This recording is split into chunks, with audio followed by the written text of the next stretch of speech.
باپ کا انتقال حضور کے اس دنیا پہ قدم رکھنے سے پہلے ہی ہو گیا تھا. ابھی شکم مادر میں تھے کہ حضرت عبداللہ کا انتقال ہو جاتا ہے. در یتیم پیدا ہوئے ہیں. 6 سال کی عمر میں ابوا کے مقام پر ریت کے ٹیلے آئے تو وہاں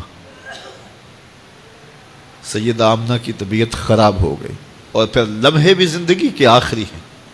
سیدہ آمنہ نے محسوس کر لیا کہ یہ میری آخری سانسیں. سیدہ پاک نے حضور کے سر پہ ہاتھ رکھا اور روتے ہوئے کہا کہ بیٹا، ہر نئی چیز نے پرانا ہو جانا ہے، ہر باقی نے فنا ہو جانا ہے. میں بھی جا رہی ہوں، وَذِكْرَ بَاق وَوَلَدْتُ طُهْرًا، لیکن میرا ذکر نہیں مٹے گا، اس لیے کہ تیرے جیسا ستھرا بیٹا چھوڑ کے جا رہے ہیں.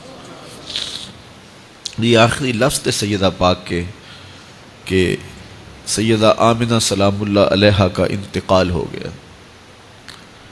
خیر، حضور ماں سے لپٹ گئے. امی آپ آگے بولتی نہیں ہیں، لیکن خاموش ہو گیا تھا چمن بولتا. حضور نے وہیں پھر اپنی ماں کی تدفین کی. تدفین کے بعد ام ایمن کے ساتھ سواری پر بیٹھ جاتے ہیں اور چمٹ جاتے ہیں ام ایمن کے ساتھ، اور وہ جا کے حضرت عبد المطلب کے سپرد کر دیتی ہیں. تو حضرت عبد المطلب حضور کو آغوش میں لے کے بڑا روئے اور ام ایمن سے کہا کہ میرے اس بیٹے کا تم نے خاص خیال رکھنا ہے. اور پھر انہوں نے اتنا خیال رکھا کہ میرے حضور فرمایا کرتے تھے، ام ایمن میری ماں کے بعد میری ماں ہے.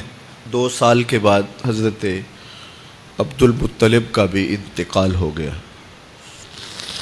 ابن حشام کے یہ لفظ سینہ چیرتے ہیں کہ جب امیر قریش کا جنازہ اٹھا تو سارا مکہ جنازے کے لیے امڑ آیا، لیکن لوگوں نے 8 سال کے ایک بچے کو دیکھا جو دیواروں سے لپٹ لپٹ کے رو رہا تھا. آج یہ سہارا بچھن گیا تھا. پھر چچا کی کفالت میں آئے. پھر ایک وقت آیا کہ وہ بھی اس دنیا کو چھوڑ گئے، اور اسی سال حضور کی اہلیہ کا انتقال بھی ہوا، اور اس سال کا نام عام الحزن، دکھوں کا سال رکھا. اہل مکہ نے جو سلوک کیا وہ کسی سے بھی مخفی نہیں ہے. پتھر مارے، گڑھے کھودے، کانٹے بچھائے، اجریاں ڈالی، اپنے گھروں کے کوڑے لا کے حضور کے گھر کے سامنے رکھ دیے.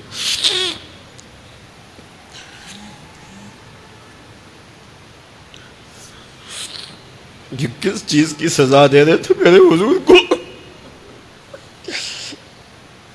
میرے حضور علیہ السلام نے پھر طائف کا سفر کیا کہ شاید وہ لوگ میری بات کو سن لیں، لیکن انہوں نے جو دردناک سلوک کیا وہ بھی تاریخ کا ایک انتہائی دردناک باب ہے.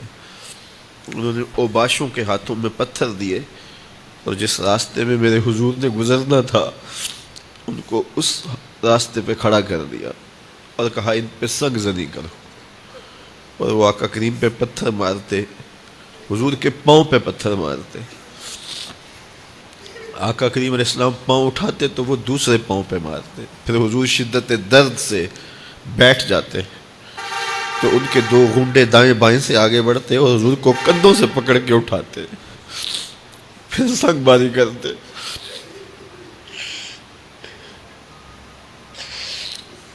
نالین حضور کے خون سے بھر گئے. عذاب کے فرشتے حضور کے پاس آئے کہ اگر آپ بد دعا بول دیں تو ابھی ہم ان پہاڑوں کو جوڑ دیتے ہیں اور یہ طائف کے لوگ پس جائیں گے. ان پہاڑوں کے درمیان آسمان سے پتھر اتریں گے، ان کے سر کچل دیے جائیں جنہوں نے آپ کو دکھ دیے.